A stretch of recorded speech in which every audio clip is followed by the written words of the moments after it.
Hi kids, John here. I've been asked to talk about my equipment and what I have and why I bought it or why I use it. This is a Stomvi VR2.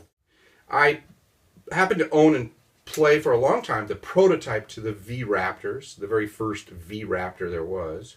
It was very simple for me to go into the future with the V-Raptor line, going to the VR2s. I think they're fantastic instruments. They're even from top to bottom. They have the same blow. They feel the same to you, the resistance from top to bottom. A lot of players describe the same thing out of these horns. Has good intonation, has a good sound, and so it's a very fine trumpet.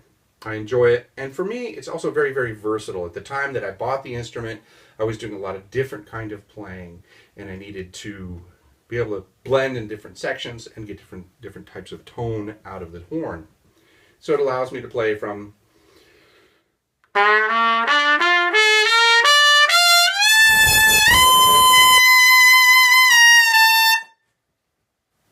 am going to correct the volume from my voice to the horn. That's quite loud. If I left it where it was, it would be completely distorted and you'd be mad at me.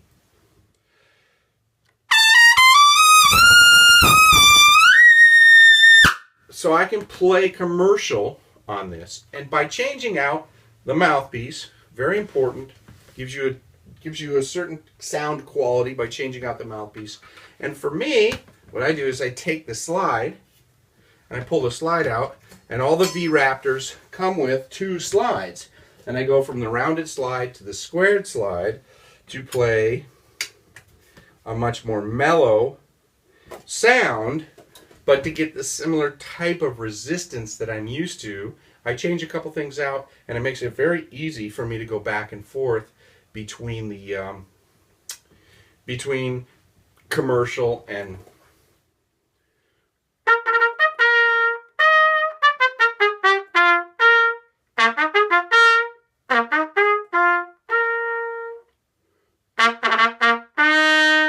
so I can go back and forth between the two different types of playing relatively easy.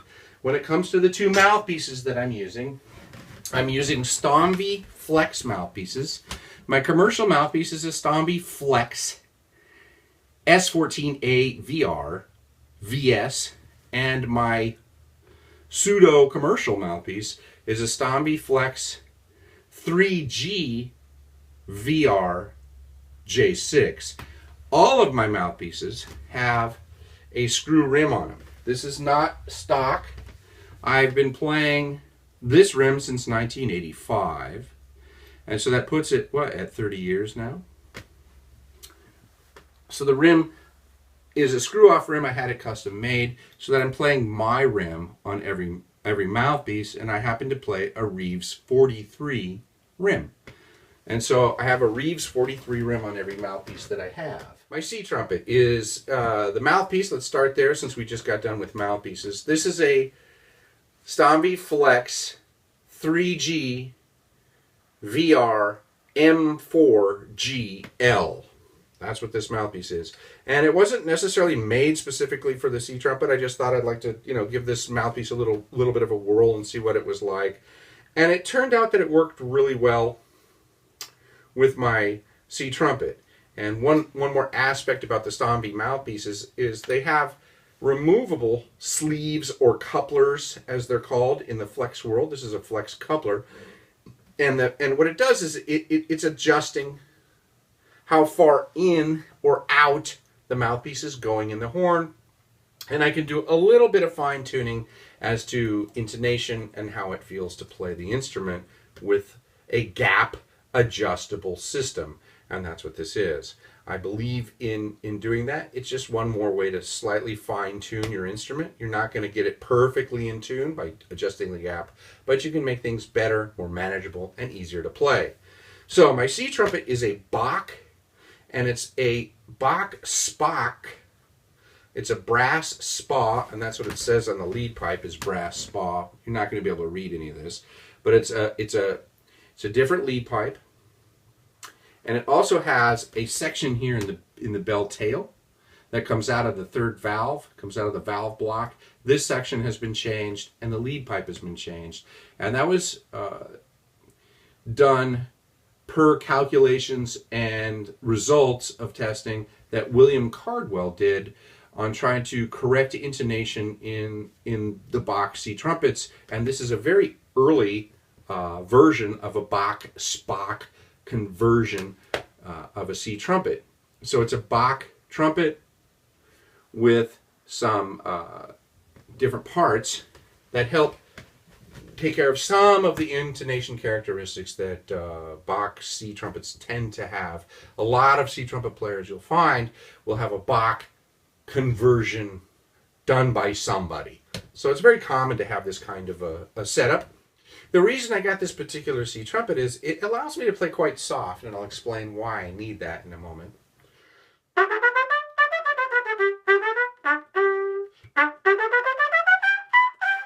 It allows me to be very delicate as a commercial player can be, but it allows me to play quite soft instead of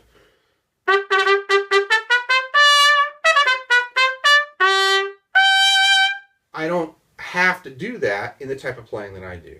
The orchestral type of playing, you want a C trumpet that can really sing over the top of a very large, powerful orchestra.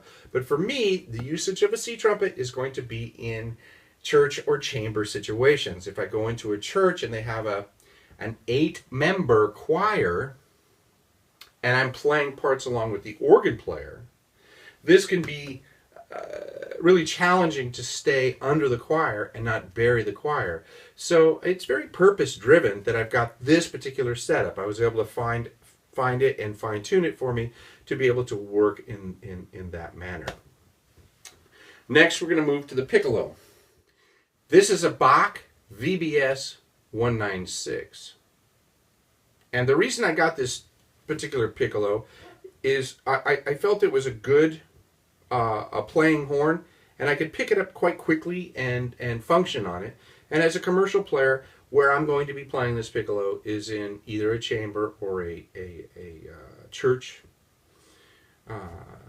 work. And again, I don't want to have to try and figure out how to play the horn, and it seems to function quite well for me.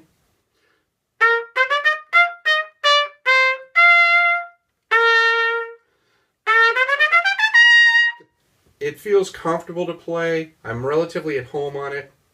And a little odd known fact about this particular Bach model is this model was made for Bach by Stomvi. It was actually manufactured by Stomvi in Spain for Bach. So this model is a collaboration between the two companies, and it does play quite well. One of the cool things about this model is that it's got a 4th valve slide that comes out, and yes, this part does come out too, but the cool thing about this is you can insert this little thing, this little slide, into the 4th valve, and then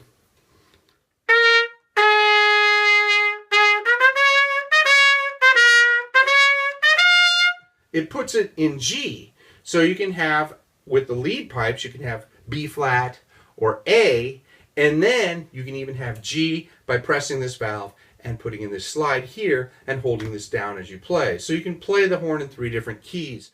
It's just an extra piece of technology, if you will, that exists in this horn. It exists on quite a few piccolos, G pipe. The mouthpiece, talking about mouthpieces, this is also a Stomvi Flex, I think R3 WES VR J6. So it's shallower than my commercial piece. And the thing is, I've actually had this custom dished because my lips were touching. But what I tried to do is get a mouthpiece that that I would work a little bit less hard on than my commercial piece. Because if I leave my commercial piece in here, I end up playing the piccolo more like a commercial player.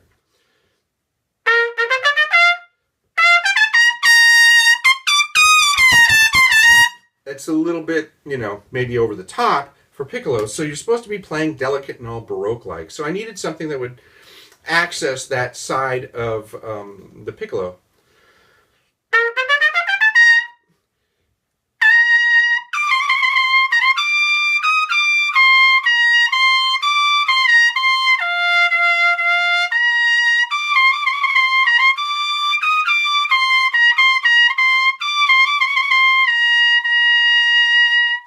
So it helps me just play a little bit more delicate and get a little bit more of that piccolo baroque kind of sound out of the piccolo.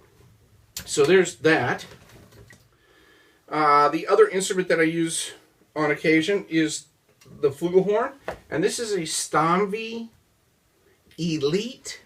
I use flugelhorn occasionally, and when I do, it could be in an R&B band, a rhythm and blues band, so it's mic'd, it's loud, or it's in a jazz band section. So I want something that's going to blend with other flugels and yet be kind of have a punch to it, so that it's not this super big, large kind of larger rap flugels that have the super big bell. Those can sometimes be a little bit dark, or not as, they don't project as much as the smaller flugels do. So I went with something that was very middle of the road, and that's what this is.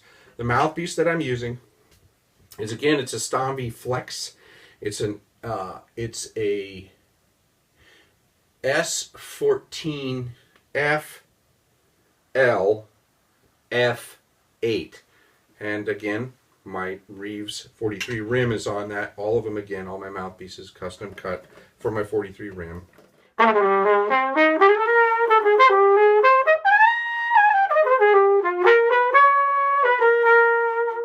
It's got this really nice core to it, but the core is really solid. It's not too fluffy. I know there's a lot of people that really like that super fluffy flugelhorn sound, but that's not going to project in a big band. And if you're playing it on a rock and roll gig, yeah, you're in a mic, but you really still need a certain element of projection and need to be able to hear yourself. So because of the type of music that I'm playing, and you know, if I'm doing a solo, I tend to go into the upper register a little bit on flugelhorn, that a little bit uncharacteristic of a typical flugelhorn sound. But it certainly is a nice playing flugelhorn, and it gives you a good sound.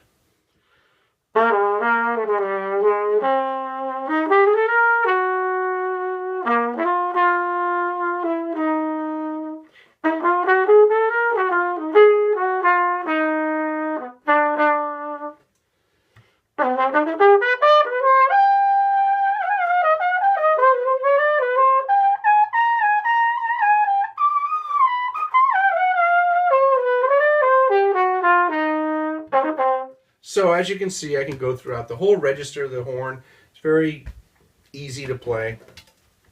So that's my flugelhorn. There is one more piece of gear that I own, and it's been seen in a couple videos, and that is my 60s Olds Ambassador. Great little horn. Again, my mouthpiece is a Stomvi Flex. It's a 3G with a 43, Reeves 43 on it. It's a 3G prototype, actually, to the cornet mouthpieces, to the Flex cornet mouthpieces. I was the first guy that came to KO at Stomvi-USA and said, "Hey man, I need a cornet mouthpiece, man. Can you figure something out?" So we worked together and got me this little setup, which is very similar to my classical or non-commercial setup.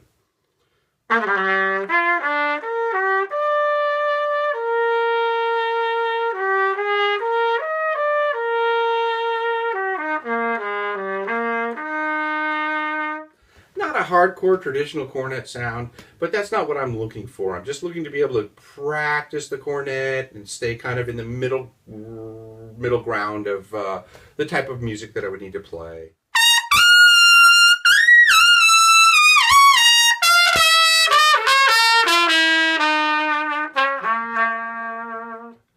This is just simply an instrument that I use when I'm not comfortable playing my trumpet in certain environments, and most of that is for practice.